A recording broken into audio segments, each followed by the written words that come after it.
안녕하세요. 8월 26일 화요일 매일 성경 말씀 묵상을 시작하도록 하겠습니다. 오늘 함께 나눌 본문은 시편 126편과 127편입니다. 먼저 시편 126편을 읽고 내용을 살펴보도록 하겠습니다.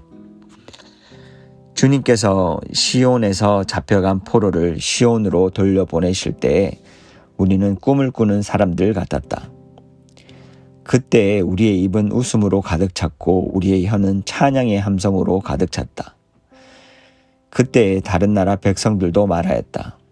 주님께서 그들의 편이 되셔서 큰 일을 하셨다. 주님께서 우리 편이 되시어 큰 일을 하셨을 때 우리는 얼마나 기뻤던가. 주님, 네겝의 시내들을 다시 물이 흐르듯이 포로로 잡혀간 자들을 돌려보내 주십시오. 눈물을 흘리며 씨를 뿌리는 사람은 기쁨으로 거둔다. 울며 씨를 뿌리러 나가는 사람은 기쁨으로 단을 가지고 돌아온다. 이 시편은 성전에 올라가는 순례자의 노래라는 표제를 가지고 있는데 포로에서 돌아온 이스라엘 백성이 부른 감사와 간구의 찬송입니다. 이 짧은 시편 속에는 이미 주신 구원에 대한 기쁨과 아직 이루어질 회복을 기다리는 간구가 함께 흐르고 있습니다. 지난주까지 저희가 함께 묵상했던 스가랴 시대와 같은 역사적 배경 속에서 쓰여졌기 때문에 당시 상황을 이해하며 묵상하면 더 큰 유익이 될 것이라 믿습니다. 포로로 끌려갔던 유대인들은 하나님의 은혜로 페르시아 고레스 왕의 귀한 허락을 받았습니다. 그 기쁨은 너무 커서 1절에 우리는 꿈꾸는 사람들 같았다라고 시인은 고백합니다. 그리고 그 은혜는 인간의 상상을 뛰어넘는 것이었습니다. 하나님이 행하신 일을 보고 열방조차도 주님께서 그들에게 큰 일을 하셨다라고 인정하였습니다. 그렇습니다. 우리도 하나님께서 과거에 행하신 은혜의 길을 기억하고 그것을 단순한 옛 추억으로만 두는 것이 아니라 오늘의 기쁨으로 삼아야 함을 이 시편을 통해 배울 수 있게 됩니다. 그러나 포로에서 돌아온 것만으로 모든 것이 끝난 것은 아니었습니다. 성전은 여전히 무너져 있었고 땅은 황폐했으며 주변 민족의 위협도 계속되고 있었습니다. 그리고 아직 돌아오지 못한 동족들도 바벨론에 남아 있었습니다.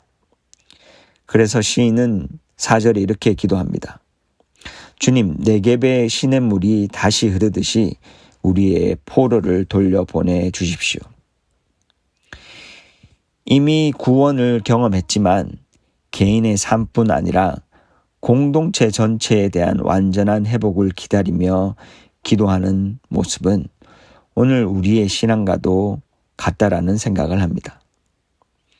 우리는 예수 그리스도를 통해 구원을 받았지만 여전히 고난과 연약함을 겪으면서 하나님의 나라의 완성을 내 개인의 삶뿐만 아니라 공동체의 삶 속에서도 기다리고 있는 것을 우리가 볼 수 있게 됩니다.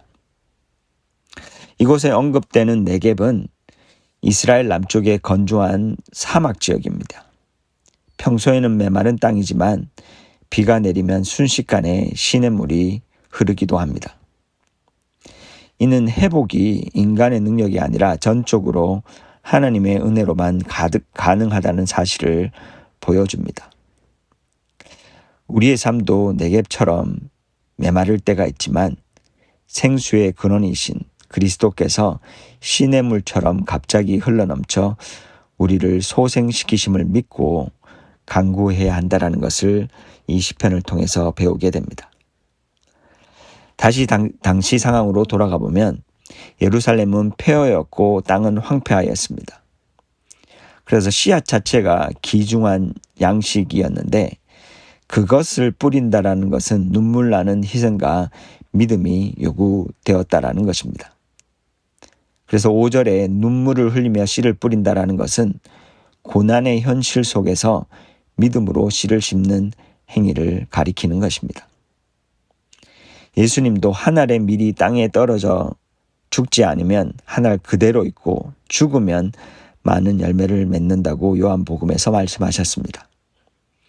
눈물의 씨 뿌림은 십자가와 부활을 예표합니다. 십자가의 눈물이 있었기에 부활의 기쁨이 열렸습니다. 성도된 우리 역시 눈물의 기도, 섬김, 희생, 복음 전파를 통해 씨를 뿌립니다. 그리고 하나님은 반드시 그것을 영원한 기쁨의 열매로 맺게 하신다라는 것입니다. 그럼 계속해서 시편 127편을 읽고 내용을 살펴보겠습니다. 주님께서 집을 세우지 아니하시면 집을 세우는 사람의 수고가 헛되며 주님께서 성을 지키지 아니하시면 파수꾼의 깨어 있음이 헛된 일이다. 일찍 일어나고 늦게 눕는 것, 먹고 살려고 애써 수고하는 모든 일이 헛된 일이다. 진실로 주님께서는 사랑하시는 사람에게는 그가 잠을 자는 동안에도 복을 주신다. 자식은 주님께서 주신 선물이요 태안에 들어있는 열매는 주님이 주신 상급이다. 젊어서 낳은 자식은 용사의 손에 쥐어있는 화살과도 같으니 그런 화살이 화살통에 가득한 용사에게는 복이 있다. 그들은 성문에서 원수들과 담판할 때에 부끄러움을 당하지 아니할 것이다. 이 시편 127편 역시 성전에 올라가는 순례자의 노래라는 표제와 함께 솔로몬의 시라고 기록되어 있습니다.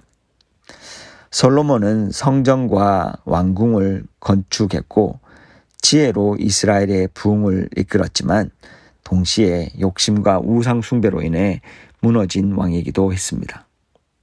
이 시편은 인간 노력의 한계를 보여주는 시편입니다. 1절은 주님께서 집을 세우지 아니하시면 세우는 자의 수고가 헛되다라고 말합니다. 아무리 집을 세우고 성을 지켜도 하나님께서 함께하지 않으시면 모든 것이 헛되다라는 것입니다. 포로기한 시대에도 이 메시지는 동일하게 느껴졌을 것입니다. 성전과 성벽을 재건하는 일은 하나님의 은혜 없이는 불가능했고 이 사실은 오늘 우리에게도 동일하게 적용이 됩니다. 우리가 하고 있는 모든 가정과 교회의 사역, 그리고 경제활동조차 하나님의 주권과 도우심 아래에 있지 않다면 아무런 의미가 없다는 것을 보여줍니다. 특히 신약에서 집은 하나님의 백성, 곧 교회를 의미하기도 합니다. 참된 건축자는 인간이 아니라 예수 그리스도이십니다. 교회와 우리의 삶은 오직 그리스도를 기초로 할 때만 무너지지 않음을 다시 한번 확인하게 되는 말씀입니다. 2절은 사람이 아무리 애써 이뤄도 결국 생명과 참된 쉼은 하나님께서 주신다라는 것을 말합니다. 그분 안에 있을 때 우리의 삶은 생명력을 가지고 그리고 참된 안식을 누릴 수 있음을 보여주고 있습니다. 3절에서 5절은 자녀를 하나님의 유산과 상급으로 묘사합니다. 고대 사회에서 자녀는 화살과 같은 힘이나 노후 보장 의미가 있었지만 성경은 그들이 하나님이 주신 선물임을 강조합니다. 오늘날 우리에게도 자녀와 영적 자녀는 하나님의 유산입니다. 내 소유처럼 여기지 말고 하나님이 맡기신 선물로 존중하며 신앙으로 양육해야 합니다. 그리고 이 자녀를 나의 육신의 자녀로만 제한하는 것이 아니라 공동체 전체에 주신 영적 자녀로 바라볼 수 있는 지혜가 필요합니다. 오늘 우리가 살펴본 두 시편은 공통된 진리를 전합니다. 126편은 하나님이 회복하셔야 참된 기쁨이 있다라는 것. 그리고 127편은 하나님이 세우셔야 참된 열매와 쉼이 있다라는 사실입니다.